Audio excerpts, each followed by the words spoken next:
मामला अलीगढ़ महानगर का है, जहां पीड़ित इफ्तिकार अली की पत्नी की तबीयत खराब हुई तो 3 मंजिल से नीचे उतारने में हुई परेशानी।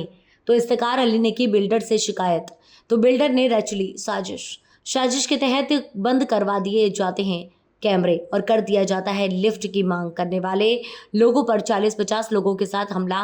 मामला यही खत्म नहीं हुआ, पीड़ित पर 10 दिन बाद कर दिया जाता है क्रॉस मुकदमा। बिल्डर का रिश्तेदार यामीन अब्बास पीड़ित परिवार के खिलाफ रच रहा साजिश। परिवार को आई गंभीर चोट, मेडिकल होने के बाद भी नहीं मिल पाया है पीड़ित को न्याय। कम धाराओं में फिर कर दिया जाता है पीड़ित की तरफ से मुकदमा दर्ज, फिर धाराएं बढ़ाने के लिए मांगी जाती है दलालों के द्वारा रकम।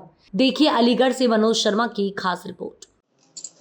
जी नमस्कार, मैं मनोज शर्मा दिखा रहा हूँ तस्वीरें आपको। मैं समय अलीगढ़ में मौजूद हूँ। बता दूं ये मंजूरगढ़ी बाईपास है जहाँ पर मौजूद था। तो 13 तारीख की रात में ये जो परिवार में पीछे खड़ा हुआ है, इनकी जो वाइफ है उनकी तबीयत बिगड़ गई है और तबीयत बिगड़ने के बाद वहाँ पे मेडिकल के लिए किसी भी तरीके से यहाँ से अपने मरीज को लेकर के हॉस्पिटल पहुँचते हैं। लेकिन मंजूरगढ़ी जो बाईपास है यहाँ से निकलने का जो रास्ता है, पीछे ये रास्ता भी वही है, ये उनका घर भी यहीं पे है जहाँ पर लोग सब मौजूद है। बताया जाता है कि लिफ्ट खराब होने की वजह से जिस मकान में रहते हैं और बिल्डर से इस बात को लेकर कहा सुनी होती है। सुबह 14 तारीख में मीटिंग होती है। मीटिंग होने के बाद लगातार अगर कहा जाए तो मीटिंग में ही इनके ऊपर एक हमला हो जाता है। बताया जा रहा है कि 50 से 60 लोग पहुंचते हैं जो पहले से ही प्लानिंग बना के बैठे हुए थे, जान से मारने की नियत से वहां पे इनके ऊपर हमला हुआ है। हमला होने के बाद जिस तरीके से उन्होंने जान बचाई और जाके थाना कुआरसी 112 में कॉल करने के बाद थाना कुआरसी पहुंचते हैं। ये एफआईआर यानी दर्ज होती है, जो भी सिर्फ चंद मुद्दे, जिनमें कोई धारा ऐसे नहीं है। मेडिकल हुआ है, बराबर से चोटें आई हैं, इनके सर में ब्लड बहा है, इनके टांके भी लगे हैं, बाजू फ्रैक्चर हुई है, महिला के साथ एक मारपीट हुई है जिसकी बाजू फ्रैक्चर हुई है। लेकिन अभी तक इस पर कोई पुलिस कार्रवाई नहीं कर पाई है। लेकिन कार्रवाई तो बहुत दूर की बात है, पुलिस ने तत्काल प्रभाव से लेके दूसरी एफआईआर क्रॉस केस में दर्ज कर दी गई है। 14 तारीख को झगड़ा होता है, उसकी एफआईआर दर्ज होती है वादी की पार्टी से। वादी ने अपना मेडिकल कराने के बाद अपने इलाज करके आते हैं। उसके बाद तुरंत देखा जाए तो 23/7/2024 को विपक्षी दलों ने उठा के इनके ऊपर क्रॉस केस कर दिया जाता है। उसके बाद वादी परिवार जो है लगातार थाने के चक्कर काट रहा है, एसएसपी के पास गुहार लगाई है, आगे बढ़ा दी है। इन्होंने पहचान पत्र अपने जो भी अपनी पहचान की बताई कि इस तरीके से हमारे साथ हमला हुआ है, पूरे कागज उन्होंने पेश किए अपने। उसके बाद अभी तक कोई भी थाना कुआरसी कार्रवाई नहीं कर पाया। लेकिन अब मैं बात करूंगा कि क्या पूरा मामला वाकई में मेरे वादी परिवार के साथ में क्या पूरा मामला था, किस तरीके की घटना हुई है, क्या इनके साथ ये जो घटना हुई है, क्या ये पूरा मुद्दा था, और अब आईटी रणनीति जो है क्या इनकी कार्रवाई जारी करेगी और किस तरीके से इनको जो न्याय मिलेगा, क्या इसमें शासन प्रशासन या अलीगढ़ प्रशासन कार्रवाई कर पाता है। देखते रहिए मनोज शर्मा के साथ। उनका क्या कहना है?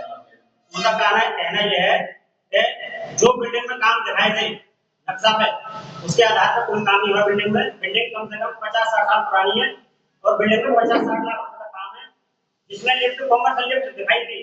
लेकिन ये किसी को नक्शा नहीं देते, किसी को कागज नहीं देते, किसी को जमीन के कागज नहीं देते और अपने आप अपनी मर्जी से ये पैनल कराते हैं। इन्होंने ग्राउंड पे भी मतलब हमें फ्लैट देते हैं 400 किसी से धोखाधड़ी करने के, मतलब वही पास है, हम जिम्मेदार हैं इसके।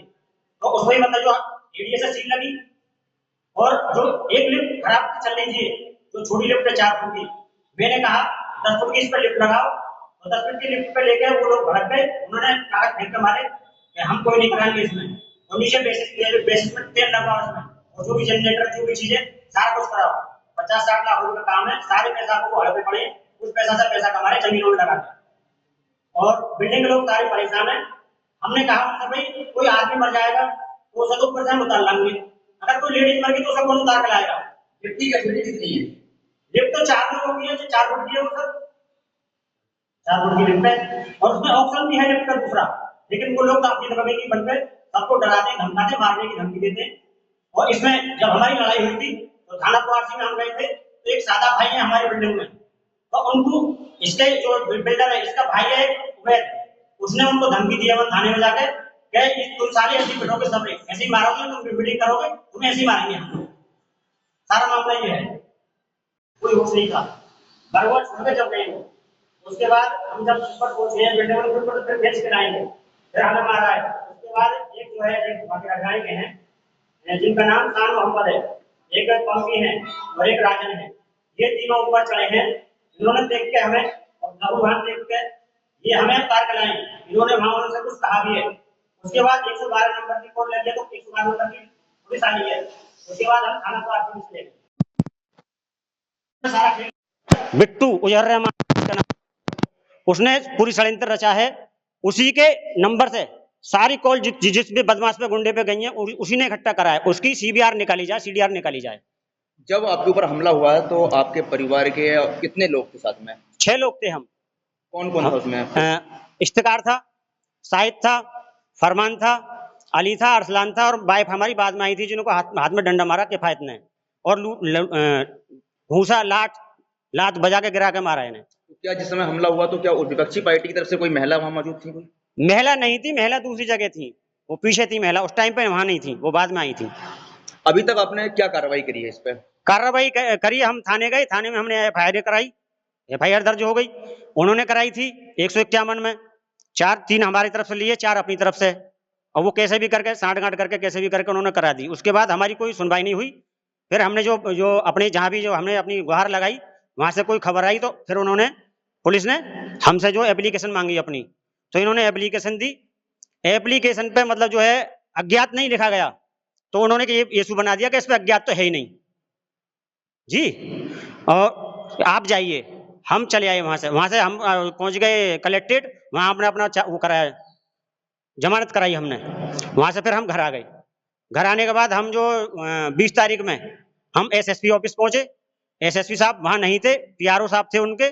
उन्होंने एप्लीकेशन पढ़ के पूरी फोटो खींच के उसकी फॉरवर्ड करी थाने के लिए कि आप जाओ थाने पहुंचो। हम थाने पहुंचे, थाने में जाके देखा, हमने साहब से कहा साहब ये मैटर है।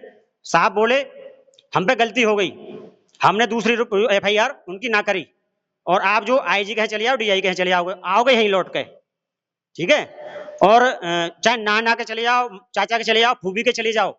इस तरीके से इंस्पेक्टर साहब ने हमसे कहा। थाना क्वारसी के इंस्पेक्टर साहब जो भी हैं, मुझे नाम याद नहीं है उनका, जो भी है, शायद विजयकांत शर्मा दी है शायद मेरे ख्याल से, हाँ शर्मा जी। उन्होंने हमें आश्वासन दिया कि आपका काम हो गया, आप जाइए, इस पर हम कार्रवाई करेंगे। लेकिन उस पर आज तक भी कोई कार्रवाई नहीं हुई है। उसके विरुद्ध में 23 तारीख में हमारे खिलाफ एफआईआर दर्ज होती है थाने से। जो भी आदमी है, जैसे भी आदमी है, जिन्होंने भी षड्यंत्र रच के इसमें कार्रवाई करवाई है, उनके खिलाफ कार्रवाई हो कानूनी, और पूरी जांच की जाए निष्पक्षता के साथ। 14 तारीख की ये घटना है जी, और ये महीने भर से ऊपर बीत चुका है। 2 महीने, 2.25 महीने हो गए। उसके बाद अभी तक कोई ऐसा तुम्हारे पर प्रेशर, कोई दबाव, कोई कंप्रोमाइज का मैटर कोई ऐसा? हाँ, उसी दिन से ही आ रहा, दूसरे दिन से ही कंप्रोमाइज का जो दबाव है वो पूरे उसी दिन से आ रहा, दूसरे दिन से ही। कई बार बात भी हुई है, गांव में रटगांव में जाके भी बात हुई है, लेकिन हमने कंप्रोमाइज के लिए मना कर दिया। हम कंप्रोमाइज नहीं करेंगे। हमारे आदमी मार के डाल दिए उन्होंने। जिनको चोट लगी है, किनको चोट लगी है? चोट लगी है अफसाना के, शाहिद के, खालिद के, फरमान के, जाहिद के और जाबिद के, 6 लोगों के चोट लगी है। इनका सबका मेडिकल हुआ है? मेडिकल हुआ दीनदयाल अस्पताल में। ये मेडिकल उसी दिन हुआ था या क्या? उसी दिन हुआ था, और दूसरे दिन एक्सरा हुए थे इनके। शाहिद का आंख का यहाँ से एक्सरा हुआ था, और इनके जो हाथ का एक्सरा हुआ था, उसकी रिपोर्ट हमें कोई नहीं मिली। दरोगा जी के पास होगी, वो आयु होते हैं, सामुन अली साहब हैं उसमें। और साकिर ने हमारे खिलाफ, जबकि साकिर हमारी लड़ाई में नहीं, कहीं भी मौजूद नहीं, कहीं दूर दूर तक नहीं, अपनी फैक्ट्री में काम करता है वो, और अपनी फैक्ट्री में था उस टाइम पे। उसने हमारे खिलाफ विरुद्ध में 1:30 बजे की रिपोर्ट लिखाई है, जबकि उसका कोई मैटर नहीं, हमारी रिपोर्ट में नहीं, वो यहाँ नहीं। उसके एविडेंस हमने सारे दे दिए, दरोगा जी को दे दिए, आईओ साहब को। वो भी उस बात को नकारते हैं, क्योंकि मेरे पास नहीं है, अब दूसरा के जाना पड़ेगा, मैं फैक्ट्री वहां से गवाह ला के लेके जब लाने पड़ेंगे। मुझे धमकी देते हैं वो फोन पे, मुझसे कहते हैं तुम जो है इशू बना रहे हो इस चीज का, दरोगा जी, आईओ साहब इशू बना रहे हो इस चीज का। इस पे कोई आईडी रिकॉर्ड आपके पास? नहीं, आईडी रिकॉर्ड नहीं, वो तो वो निकलेगी, उनकी कॉल रिकॉर्डिंग निकलेगी, उस पर निकल आएगी। कॉल रिकॉर्डिंग पे उसने फोन से कहा है। क्या चाहते हैं इस पे? मैं इस पे चाहता हूँ कि इसमें कार्रवाई हो। जितने भी गुंडा बदमाश हैं, ये भूमाफिया जो बिल्डर हैं, और जो इनके साथ आए थे, जितने लोग इन्होंने बुलाए थे, सबरी कहानी बिट्टू के फोन में है। बिट्टू के फोन की जो है कॉल रिकॉर्डिंग निकाली जाए, उसने किस किस के पास कॉल करके कितने बुलाए, और उनके जो साथ साथ जुड़े हुए हैं। जैसा कि आपको बता दूं कि आप बोल रहे थे पीड़ित की जुबानी में जिस तरीके का एक माहौल रहा है, और अभी भी वो माहौल पूरी तरह से गर्म है, उस तरीके का उनको खतरा है। आज भी उनको धमकियां दी जाती हैं कि या तो कंप्रोमाइज करो या फिर अपने केस को वापस लो। इसी तरीके से लेकर जो परिवार है, पूरी तरह से एक डरा हुआ भयभीत परिवार है। लेकिन इनकी ना ही तो कोई थाना सुनवाई कर रहा है, ना ही कोई प्रशासन की सुनवाई कर रही है। लेकिन इस परिवार में क्या ये उम्मीद जताई जाए कि इनको न्याय मिलेगा, या इस तरीके से लोग वहां रहने के बाद पैसा खर्च किया है, मकान खरीदा है, अपनी एक पूंजी जोड़ के अपने बच्चों के लिए, भविष्य के लिए एक छोटी एक मकान बनाने की कोशिश करता है, और आज उन्होंने बनाया हुआ है, उनके लिए वहां की बिल्डिंग को जीने नहीं दे रहे हैं। कैमरा पर्सन सहयोग के साथ मनोज शर्मा, अलीगढ़।